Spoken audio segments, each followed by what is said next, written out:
감량 체중을 잘 유지하는 비결은 바로 비만약을 적당히 복용하는 것이다. 기운 빠지죠?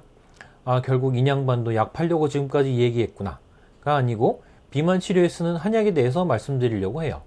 대부분의 다이어트 한약에는 마황이라는 약재가 들어있거든요. 근데 이게 한동안 논란이 된 적이 있어요. 그래서 이번 시간에는 마황이라는 약재에 대해서 말씀드리려고 합니다. 마황의 주성분은 에페드린이라는 알칼로이드입니다. 우리가 다이어트 한약에서 얻는 대부분의 감량 효과 역시 마황의 에페드린이라는 성분에서 나옵니다. 일부 한의원에서 우리는 마황 없이 다이어트를 합니다 하는 한의원이 있는데 효과에 대해서 큰 기대는 하지 마세요. 에페드린은 교감신경 흥분제입니다. 우리 생물 시간에 교감신경과 부교감신경에 대해서 배웠죠? 근데 이거 시험 때마다 헷갈리죠? 교감신경은 신경이 예민해서 항상 빡쳐 있는 교감 선생님이에요. 빡쳐 있으니까 눈동자가 커지고 심장이 빨리 뛰고 땀이 나고 소화가 안 되죠. 사람이 흥분 상태에 있을 때 교감신경이 흥분되니까 동공이 커지고 심장이 빨리 뛰고 땀이 나면서 소화가 안 되고 식욕이 없죠. 심장 뛰고 땀 나고 식욕 억제되니까 당연히 살이 빠지겠죠. 비만약은 얼마나 먹어야 효과가 있나요? 라고 물어보시는 분들이 계신데 일반적으로 한약은 오래 먹어야 효과가 있다고 알고 계시죠? 그런데 에페드린은 우리 몸에 흡수되면 2시간에서 4시간 이내에 최대 효과를 내기 때문에 먹고 나서 바로 식욕이 억제됩니다. 그래서 즉각적으로 살이 빠지는 효과를 기대할 수 있죠. 에페드린의 특이한 점은 우리 몸에 블러드 브레인 베리어라는 게 있거든요. 혈액 뇌 장벽. 이게 뭐냐 하면 일반 순환 혈액과 우리 뇌를 구분해주는 장벽입니다. 그래서 우리가 약을 먹어도 뇌까지 작용하는 약물이 그렇게 많지가 않아요. 잡스러운 물질로부터 뇌를 보호해주는 장치죠. 그런데 에페드린은 이 블러드 브레인 베리어를 통과할 수 있습니다. 그래서 중추신경에 작용해서 식욕을 억제하는 작용을 합니다. 그런데 부작용 때문에 걱정하시는 분들이 많아요. 앞에서 말씀드렸다시피 우리 몸은 에너지를 저장하도록 진화해 왔기 때문에 살이 찌는 게 정상적인 거예요. 그 정상적인 과정을 반대로 돌리려면 몸에 무리가 가겠죠. 결론부터 말씀드리면 여러분들이 어떤 약의 독성이나 부작용에 대해서 생각하실 때는 완전 이분법적으로 생각을 해요. All or nothing.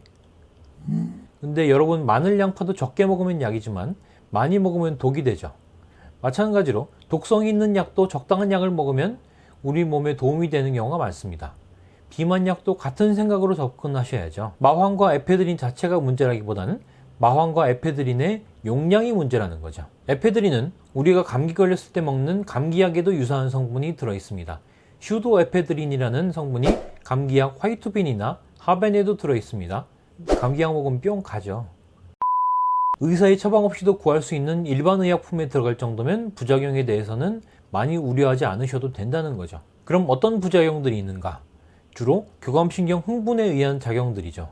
목이 마르고 머리가 띵하고 소화가 안 되고 땀이 많이 나며 심장이 두근거리고 불안합니다. 혈압이 오르고 잠이 안 오고 손이 떨리기도 하죠. 대부분의 부작용은 복용을 시작하고 난 뒤 3일 정도면 거의 없어지고요. 남은 부작용도 약을 드시면서 물을 많이 마시면 부작용이 상당수는 줄어듭니다. 그리고 카페인과 비만약을 같이 복용하면 둘 다 교감신경 흥분제이기 때문에 살 빠지는 효과가 강해지지만 부작용도 심해집니다. 마황의 금기, 임산부와 수유부, 에페드린 성분이 태아에게 특별히 해롭진 않지만 태반을 통과하는 성분이기 때문에 조심하시는 게 좋습니다. 그리고 수유부가 섭취한 에페드린 성분의 1% 정도는 모유로 나와서 아이에게 전달되기 때문에 섭취량에 주의하시는 것이 좋습니다. 수유부의 경우 아예 안 드시는 것보다는 양을 조절하시는 것이 좋다.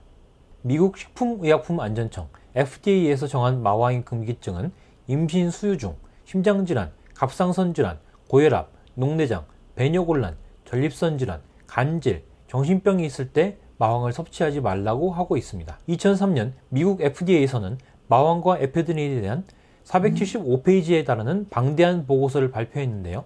이 보고서의 결론은 마황 복용 후 이상 반응의 발병률이 낮아 인과관계를 명확히 결론짓기 어렵다 라고 결론을 내렸습니다. 결론을 내리기 어렵다고 결론을 내렸어요. FDA의 이 보고서 결론에서 알 수 있는 내용 1. 한약은 안에 뭐가 들어있는지도 모르고 아무 연구도 안 된 엉터리 약이다라는 명제는 거짓말이다. 2. 마황을 복용한 뒤 심각한 부작용이 발생할 확률은 높지 않다. 어쨌든 마황 투여 케이스 16,000건 중 마황과 관련이 있는 것으로 추정되는 부작용 중에는 800분의 1 정도였다는 것이 이 보고서의 결론입니다. 그래서 이 FDA의 보고서는 결론 내리길 식품에서의 다이어트 목적의 마황 사용은 금지시켰고 아울러 의약품의 경우 하루 에페드린 150mg까지는 복용을 허용했습니다. 한국의 식약처, 즉 KFDA에서도 미국 FDA 자료를 인용해 1일 최대 에페드린 복용량을 150mg으로 규정했습니다. 평균적으로 마왕 1g당 유해 성분인 에페드린이 10mg 정도 추출되니까 하루에 마왕 15g 정도 섭취하는 건 몸에 무리가 없다는 말씀입니다. 어쨌든 이 약 자체가 무조건 위험한 게 아니라 복용량을 지키면 안전하게 섭취할 수가 있다는 말이죠. 지금까지 한방에 살 빼는 약, 마황의 효능과 부작용에 대해 자세히 알아봤습니다. 지금까지 비만 치료하는 한의사 임재홍이었습니다. 감사합니다.